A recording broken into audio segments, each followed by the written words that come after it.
普京希望中俄深化军事合作，中国赞赏谈判解决乌克兰危机，意味深长。观众朋友，大家好，我是付全少。在俄乌冲突持续的背景下，普京与中国领导人举行的视频会晤引发了全世界的高度关注。很显然，中俄此举意在向世界证明，两国仍然会深化战略互信，加强战略协作，凸显两国的友好关系。在美国不断推动对华战略打压的情况下，中俄深化友谊既有国际关系博弈的现实需要，也是构建多极世界的必然。如果我们细看中俄领导人的表态，共同利益和共识远多于分歧，但是各自关切的重点又有所不同。普京赞扬俄中两国合作抗衡前所未有的西方施压和挑衅，强调在日益紧张的地缘政治关系中，俄中关系是史上最好，期盼双方加强军事合作。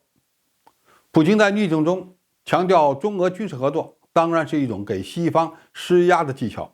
充分利用了中俄友好这个条件。站在俄罗斯利益的角度，这当然没有问题，但是这也不可避免地会影响到中国的形象，并引发某些人的焦虑。美国国务院发言人随后就评论称，北京声称保持中立，但其行为显示出他们仍与俄罗斯发展密切关系。华盛顿持续密切关注北京的一举一动。从美国的回应就能看出来，美国对中俄发展紧密关系的忌惮，或者说表达了对中国是否军事援助俄罗斯的担心。当然，美国也有利用中俄友谊妖魔化中国，将中国绑在俄罗斯战车上的意思。中国方面则对普京表示，中国会继续在俄乌问题上秉持客观公正的立场。中方注意到俄方表示从未拒绝以外交谈判方式解决冲突，对此表示赞赏，并提醒和谈之路不会一帆风顺。中方愿与俄方以及全世界所有反对霸权主义和强权政治的进步力量一道，坚决捍卫两国主权、安全、发展利益和国际公平正义。这些表述可以用一句话来概括：中国鼓励俄罗斯通过谈判解决俄乌冲突，同时支持维护自身主权、安全和发展的努力。这里面最核心的变化就是中国推动乌克兰危机谈判解决的努力。但是白宫故意选择看不见，因为美国只有将俄罗斯与中国绑在乌克兰战车上，才能拉拢欧盟和北约敌对中国。但是欧洲国家也不是傻子，如果我们站在更高的角度来看待这场会谈，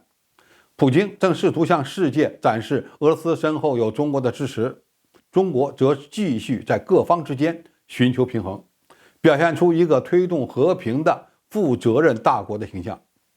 中国方面还强调要在维护全球粮食安全、能源安全等问题上体现大国担当，发挥表率作用，维护联合国权威和国际法地位。这些话都对俄罗斯在乌克兰的行动有一定的约束作用，同时呢，也向世界各国表达了中立公正的态度。因为中国推动和平解决乌克兰危机，同样是最符合欧洲国家利益的。说实话，出于战略考量，我们并不希望看到俄罗斯被打败，但是呢，又不能对俄罗斯出口军火或者提供军事援助，反而希望俄罗斯能与乌克兰尽快通过谈判实现停火。中国对俄乌冲突的持续不满意，因为这并不符合中国的利益。中国当然也不会因此而疏远俄罗斯。当前发挥作用，推动乌克兰和平就是唯一正确的事儿。中国呼吁普京回到外交的现实主义，重启建设性的对话。这个呼吁呢也很重要，因为这是当事者迷。普京几乎陷入了历史上的俄罗斯魔咒。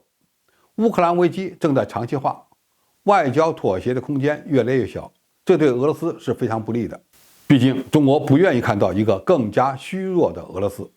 好，今天评述就到这里，谢谢大家收看，我们下期再见。